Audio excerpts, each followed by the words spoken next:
that foreign central banks now officially hold more gold than U.S. Treasuries for the first time since 1996. But look at the percentage of foreign central bank reserves that were in gold back in the 70s and 80s, and where we are today. With the distrust in the dollar and with all of the accumulation that you're seeing with foreign central banks, this is going to be a very steep upslope on this side of the curve, and it's going to continue. So let that sink in. If you think this buying streak is ending, just look at what happened in the 70s. This is likely the beginning of the most significant global rebalancing we've experienced in recent history. For the first time since 1996, foreign central banks now hold more gold than U.S. Treasuries. This single data point marks a turning point in global monetary history. It's not merely a symbolic milestone. It's a fundamental repricing of trust. For decades, central banks measured their wealth and security through holdings of U.S. debt, treating treasuries as the ultimate safe asset. But that era is ending. As Mike Maloney highlights, the shift away from paper promises toward tangible reserves represents not just a diversification, but a wholesale reevaluation of what constitutes real money in a world losing confidence in fiat systems. In the 1970s, gold made up as much as 70% of total foreign reserves held by central banks worldwide. Today, despite years of steady accumulation, that number still sits near 15%, meaning there's enormous room for expansion if central banks continue their historic buying trend. The World Gold Council reported that in 2023 alone, central banks added 1,037 tons of gold, the second highest annual total on record. Meanwhile, the same institutions have reduced their U.S. Treasury holdings by over $900 billion since 2021. The implications of this reversal cannot be overstated. As confidence in the dollar erodes and fiscal deficits balloon, gold has reclaimed its place as the only universally trusted store of value, one that no government can print. If global reserves were to return to the 1970s average of around 40 to 50% gold backing, the math suggests a gold price several multiples above current levels. Even a modest doubling of the current allocation from 15% to 30% would require the purchase of tens of thousands of tons of additional gold. A feat that would stretch supply chains, drain Western vaults, and ignite a structural price surge that no futures market could contain. This is the kind of long-term repricing event that redefines the entire hierarchy of global assets. And what follows gold always affects silver. As the monetary system tilts back toward tangible value, silver, the historical ally of gold, becomes the leverage play. Industrial demand continues to outpace mining supply. And as Maloney points out, the market now consumes more silver every 6.8 minutes than miners can produce in nearly 10. Without a dramatic repricing, the balance simply cannot hold. In today's analysis, Mike Maloney connects this extraordinary central bank realignment to the deep undervaluation in both gold and silver, showing why we may be standing at the threshold of the biggest precious metals revaluation in modern times. Later, Schiff takes this conversation further, breaking down how even record-high stock market numbers disguise a collapsing reality when measured against honest money. Before we begin, please like this video, subscribe to our channel, and share your thoughts in the comments below. We appreciate the support and hope you enjoy the video. 39% of fund managers surveyed are gold broke. That's 39, and it looks like it was about 41 or 42.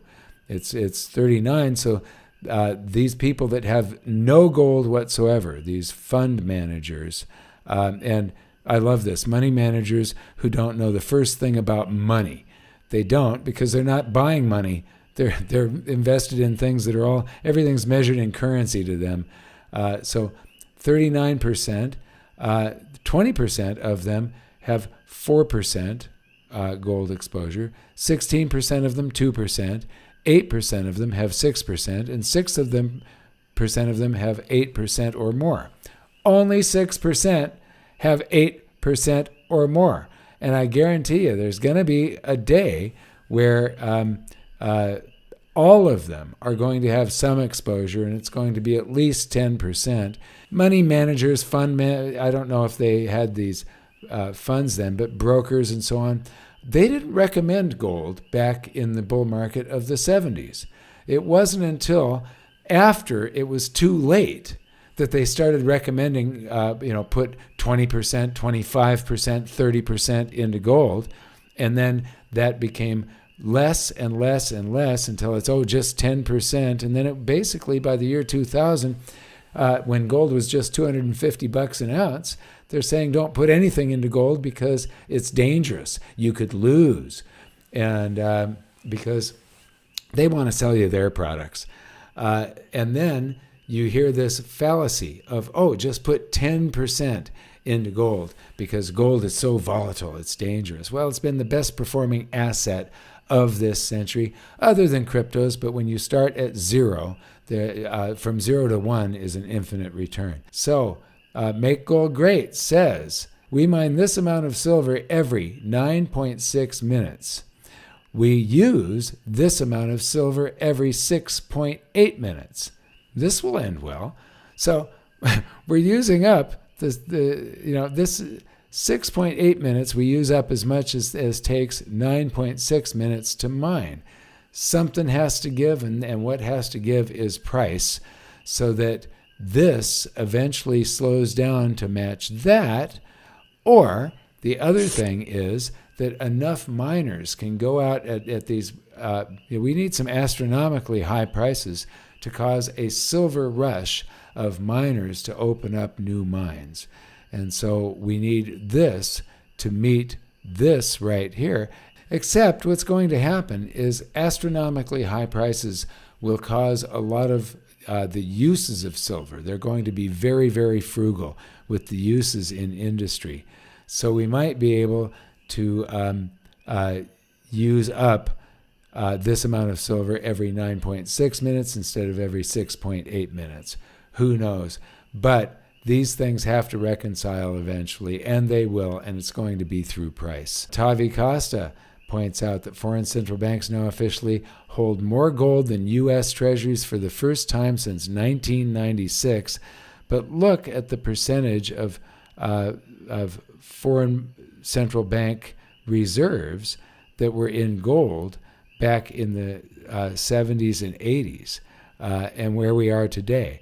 With the distrust in the dollar and with all of the accumulation that you're seeing with foreign central banks, this is going to be a very steep upslope on this side of the curve, and it's going to continue. So let that sink in. If you think this buying streak is ending, just look at what happened in the 70s. This is likely the beginning of the most significant global rebalancing we've experienced in recent history. You need, Tavi, you need to drop the word recent out of there. In history, period. What has happened is we went from full gold backing before World War I to 40% gold backing when we opened the Federal Reserve. Then there was a shift in the world monetary system with the Genoa Conference of 1921. But we've gone from something rock solid to a little bit less of that something, 40%, to the Bretton Woods system, which had no reserve specified, and it fell to 8%, to nothing when Nixon took us off of the Bretton Woods system in 1971. And now we're going to go from nothing back to something in a huge, giant step. It is probably going to be the biggest event in monetary history, period. And so I think we are in for something really big. These are some pretty exciting times. Mr. Yuppie, history rhymes. Gold now makes up 15% of world reserves, the highest level in 30 years. And like I said, this side is going to be a very steep. Yesterday, December gold futures traded above 4,000 for the first time ever. In fact, I think they closed above 4,000. And that became a pretty big news story, at least in the financial media. I listened to quite a bit of coverage of $4,000 gold, although technically gold was not at 4,000 yesterday because the December futures contract is the price to pay for gold that's not going to be delivered until December. The spot price is what I pay attention to for records. And yesterday, spot gold never quite made it to 4,000. I think it came maybe $10 away at its peak. but it didn't get to 4,000. Well, that changed today because spot gold blew through 4,000. In fact, the intraday high, I believe, was 4,050 something. So we got more than $50 above 4,000. I think, gold was up better than $70 on the day at its high, although it closed off its high, maybe up about $50, $55. And as I'm recording this podcast live on Wednesday evening, gold's down another $23 in early Asian trading. So it's trading back below 4,020, but it's still holding above 4,000. Now, look, obviously, gold could go back below 4,000. I mean, that's not some kind of line that can't be crossed. And it's hard to say whether or not we're going to have a pullback from here. I mean, certainly the market is due for a pullback. I mean, we've come a long way. In fact, year to date, the price of gold is up 54%. I mean, that is a huge move. First of all, the year's not even over yet. We still have most of the fourth quarter left. But the last time gold was up this much in a calendar year was the 1970s. So in terms of gold, the Dow was down. In fact, we just ended the third quarter a couple of days ago, earlier this week. I think Tuesday was the last day of the quarter, or Monday? No, Tuesday. Gold was up 17% on the quarter, 17%. So the Dow had a negative quarter priced in gold. Silver was up 29%, but let's just price it in gold rather than silver. So on the quarter, I'll just have to do it by memory. The numbers aren't going to be exactly accurate. I thought I wrote these numbers down, but I don't see them. But the Dow is worth 12 ounces of gold right now. It was worth, I think, 17 ounces of gold at the end of last year. So we're down about, 27%? Again, 27% on the year. 27% priced in gold. Now, if you go back 2 full years, from the end of Q3 2023 to the end of Q3 2025, those 2 years, the price of gold actually doubled over those 2 years. Now, yes, the Dow Jones went up, but it didn't double. So over the past 2 years, the Dow is down 33%. 33%. So they're going to talk about, this record high in the Dow. Yeah, the Dow dropped by 33% in terms of honest money, in terms of gold, right?